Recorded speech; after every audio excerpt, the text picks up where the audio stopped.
On débute nos rencontres de ce matin avec M. Jean Tremblay, maire de Saguenay. Ça va bien? Oui, ça va bien, merci. Donc, vous êtes de retour depuis quelques jours, depuis dimanche de votre Oui. voyage en Angleterre. Comment ça s'est déroulé, là, les grandes lignes?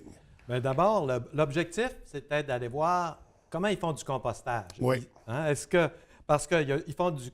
Partout dans le monde, là, il y a deux façons de traiter les matières qu'on mange. Là. On appelle ça des putricides, là, ce qui se détruit. Il y a deux façons principales, il y en a plus que ça, là, mais il y en a deux importantes. Tu peux faire du compostage, de faire de l'engrais, ou tu peux faire du gaz naturel. On appelle ça de la biométhanisation. Oui. Ça, c'est ce qu'on avait vu à Saint-Hyacinthe. Saint-Hyacinthe, eux autres, ils ont décidé de faire de la biométhanisation. Ça coûte cher. Par contre, ils vont vendre le gaz puis ils vont se refaire avec ça. Pensez qu'avec l'industrie alimentaire dans le milieu, C'est il y plus a un facile. bon... ouais. Nous autres, on est plus compostage.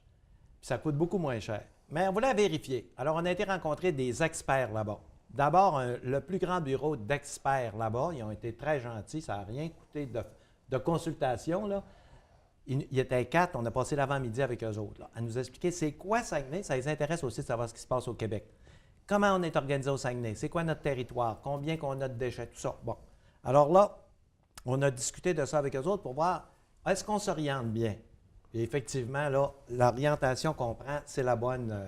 Après ça, on a été visiter des sites. Mais des gros sites. N'oublions pas qu'eux autres, ils sont 20 ans en avance sur nous autres.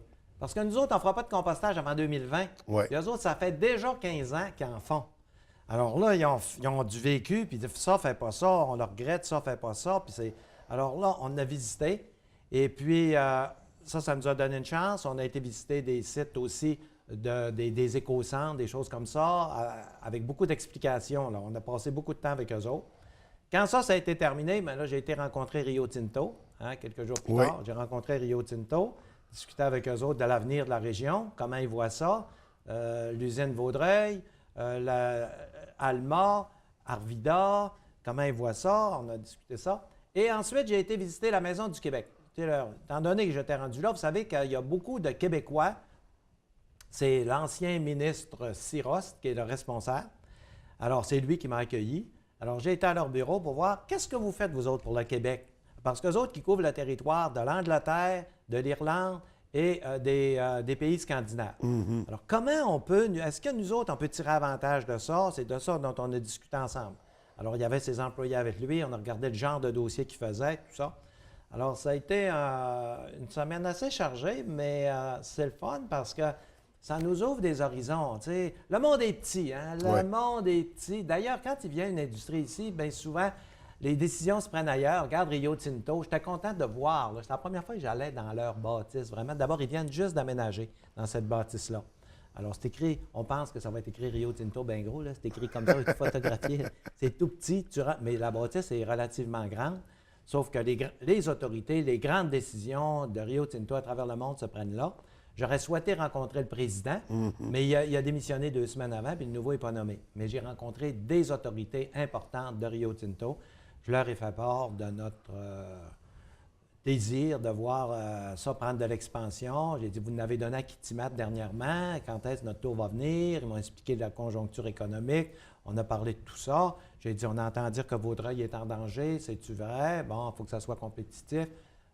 Ça tourne autour du pot, c'est sûr, quand on discute de même, il n'y a pas de réponse. Toc, toc, toc. Là. Ça tourne autour du pot, mais ça a été... ça a été quand même positif, la rencontre. Oui. Donc, avec Rio Tinto, on en parlait ce matin, suite aux annonces de possibilité de regroupement des usines. C'est quoi notre position par rapport à ça? C'est votre point de vue par rapport au...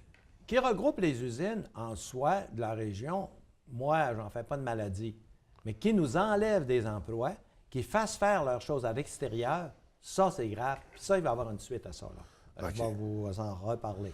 Mais ça n'avait pas pu être discuté. C'est sorti après votre rencontre, je crois. Ça me choque. Oui. Parce que j'ai fait la rencontre, puis ça sort le lendemain. Puis personne n'en parle. Hein? Puis avant de partir, j'ai été déjeuner avec Étienne Jacques pour me préparer. Il dit, Étienne Jacques, m'en va rencontrer les autorités. Voici de quoi je vais leur parler. Bon, on s'est bien entendu ensemble. Pour ne pas arriver, je ne veux pas faire de conflit avec Rio Tinto. Tu sais, arriver là-bas avec une surprise, là, parce qu'eux autres, c'est toujours un petit peu inquiétant de voir arriver le maire. Il s'informe. C'est qui veut, lui. Hein, il s'en vient-tu ici? Puis ils ne veulent pas faire un show dans les journaux. Ça, je les connais. C'est normal. Toutes les compagnies sont comme ça. Puis c'était pas mon intention partout, là. Sauf que je me disais, je peux pas passer en avant de leur porte. Puis, pas dire un mot. D'abord, la Maison du Québec puis Rio Tinto, là, sont presque voisins à Londres. Pourtant, Londres, là, c'est une des villes les plus étendues au monde. C'est très grand. Hein? Je pense qu'ils sont 11 millions avec les banlieues. Ouais. Et la Maison du Québec puis Rio Tinto, là, tu sors d'un, tu rentres dans l'autre, ils sont collés. Alors, c'est un hasard, là, mais je pense que c'est bon d'aller leur donner la main, d'aller parler avec eux autres. Puis tu vois leur perception, parce qu'on a une perception régionale. Mais vous savez qu'on ne sait plus qui décide quoi. On ne sait plus. Hein? Il y a une maison, un bureau chef en Australie, il y en a un à Londres, mais on me dit que celui de Londres, c'est vraiment le bureau décisionnel. Puis c'est une affaire de rien, aller à Londres. Dans le fond, ça prend 6 heures, hein, à partir de Montréal. Puis, Alors, là, je pense que ça a été bon. Ça fait des liens plus chaleureux. On s'est vus, on s'est parlé. Puis s'il arrive d'autres choses, d'ailleurs, j'ai l'intention de donner une suite à ce qui vient d'être annoncé. Là. oui. J'ai déjà préparé ma réplique. Là. Puis c'est à eux que je vais la faire en premier. Là. Donc, on aura l'occasion d'en rediscuter à notre prochaine rencontre. Là, on va changer de sujet pour l'instant. On parle de la perception que les autres ont de la région. Visiblement, elle doit être quand même assez bonne parce que pour la 4e fois, on remporte le prix du meilleur accueil pour les bateaux de croisière. Comment vous avez réagi à cette nouvelle? On s'était fait battre par Hong Kong l'année dernière. N'oublions pas là, qu'on a battu là, Saint-Pétersbourg, on a battu Rome, on a battu on a battu Hong Kong, toutes les grandes capitales du monde. Alors là, on s'était dit l'année dernière, bon, on a perdu, peut-être que notre tour est fait, là. On regagne encore cette année. Mais on doit lever notre chapeau à Priscilla Lemay. Ouais. Écoute, elle est connue, tellement connue, là, ça a l'air, quand elle rentre dans un salon, là, le salon des croisières, là, tout le monde la connaît. D'ailleurs, en Scandinavie, ils partent un nouveau port, puis ils la veulent comme conseillère. Ma seule crainte, là, je ne dirais pas trop fort, c'est qu'on la perde à un moment donné, parce que c'est un as. Ils disent que monter une entreprise de croisière à la rapidité qu'on l'a faite, là, ils n'ont jamais vu ça. Ouais. Habituellement, là, ça prend des dizaines et des dizaines d'années avant d'en arriver là. Puis là, maintenant, on a une augmentation de 30 seulement cette année. 30 puis ça n'arrête pas de s'ajouter. Là, on n'a pas fini encore. Alors, c'est vraiment spectaculaire ce qu'a fait Priscilla Lemay. Donc, on se croise les doigts pour que l'an prochain, ce ne soit pas la Finlande qui remporte le prix du meilleur accueil. Pas l'an prochain, avant qu'ils partent, eux autres. Ils font juste comme un quai pas construit.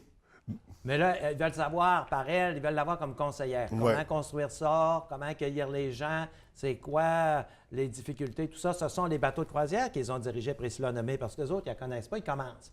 Mais ils vont voir les différentes compagnies de croisière. En fait, il y en a à peu près 5 grosses organisations dans le monde. Pas plus que ça.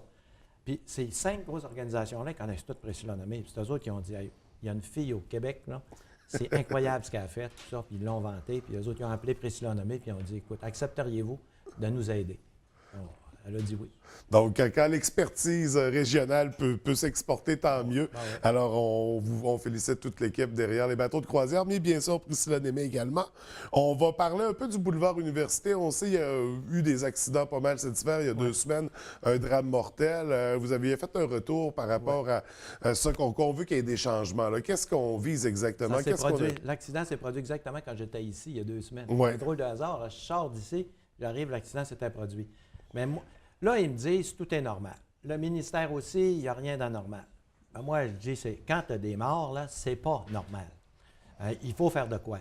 Alors là, on attend le rapport du coroner. Ce matin, je viens de passer encore, parce qu'il faut que je passe par là pour m'arriver ici. Ils sont après Sablé, là, parce que ce matin, c'est encore dangereux avec ce qui se passe. Il va falloir trouver un moyen pour... Ça arrive toujours dans le creux, là, près du petit pont, toujours au même endroit. Regarde, on va vous en donner un exemple où on a trouvé un moyen, puis c'est près d'ici, puis c'est moi qui leur ai dit, là, il faut trouver de quoi. Quand je pars de Chicoutimi, moi, là, en arrière de Place Royaume, puis je m'en viens ici, on passe près du monastère. Ça s'appelle le monastère du Cœur de Jésus. Oui. Là. Bon. Là, il y a plein de personnes, souvent des personnes âgées, qui se préparent à tourner. Je les regardais aller. Ben, ils vont se tuer. Même moi, là, je trouvais ça dangereux, j'y vais souvent. Ben, on va se tuer, là. Là, j'ai été voir des spécialistes. Ah, il n'y a rien à faire. Non. J'ai dit, là, il n'y a rien à faire, là. Il dit, non, ne fait pas, là, on va se tuer. Fait vous avez remarqué, il y a comme un petit air-plein qui est un peu curieux. Depuis ce temps-là, il n'y a plus d'accident. On a la paix, puis on sent que c'est sécuritaire. Y aurait-tu moyen de faire quelque chose d'assemblable, d'imaginatif? C'est pas moi qui l'ai trouvé, le terre-plein, là. J'ai été voir des experts. Quand tu en as un qui dit non, tu vas avoir l'autre, tu vas avoir l'autre. Là, tu dis, écoute, ils me disent tous non, là, mais je ne peux pas croire. Puis on a trouvé ça. Mais c'est la même chose pour le boulevard Université. Là, on va attendre le rapport du coroner. Ça arrive rarement l'été, ça. Ça arrive toujours, il se fait comme une buée là au-dessus de la rivière, puis ça fait comme une glace. Moi, en tout cas, c'est ce que je pense, là. Alors là, le rapport du coroner va nous confirmer qu'est-ce qui s'est passé, je ne sais pas. Puis après ça, ben, on va prendre une décision, mais la décision de rien faire, là, moi, en tout cas, je ne suis pas un expert, là, puis je veux pas, mais il me semble que ça n'a pas de bon sens, là. Quand il y a des morts, on veut, Alors, que ça change. ouais, on veut. ouais. Donc, il ne se passera certainement pas rien. Du moins, c'est la position de la municipalité. Ouais. On veut que ça change, on veut qu'il se passe de quoi. On va surveiller ça de très près. Pour ce matin, c'est tout le temps qu'on avait. Nous, on se retrouve dans 2 semaines. On poursuivra avec nos dossiers. Ça fait plaisir. D'ici là, je vous souhaite une très belle semaine. Merci. Bonne journée. Merci.